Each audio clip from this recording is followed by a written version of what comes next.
अस्सलाम वालेकुम नाजरीन, आप देख रहे हैं K92 न्यूज़ और मैं हूं आपकी मेज़बान नाइला भट्टी। शामिल करेंगे आज की इलाकाई खबरें।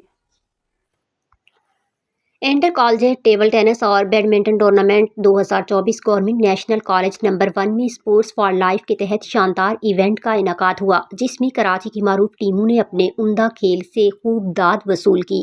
बैडमिंटन के मुकाबलों में विनर और रनर अप की पोजीशन पर नेशनल कॉलेज मॉर्निंग बराजमान रही, जबकि टेबल टेनिस के मुकाबलों में आसिफाबाद कॉलेज ने फतह अपने नाम की और Bahria college SRE runner up रहा।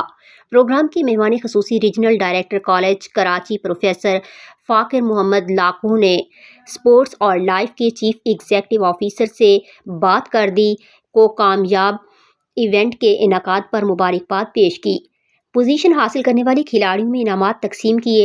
इस मौका पर मौजूद सुहेल अली बुखारी, हसन अली अराई, मोहम्मद फरीद, मोहम्मद फर्रुख, जबकि ख़वातीन विंग में रिफत सैयदा, मुशय्यदा और सईदा इफ्तिखार शामिल थीं, जबकि मुअज़्ज़ज़ मेहमानों में गवर्नमेंट नेशनल कॉलेज 1 के professor doctor Javed Abbasi, assistant director colleges Karachi Khalid Hussain, deputy director college education Karachi Gulab Rai ने खिलाड़ियों में इनामात तकसीम किए।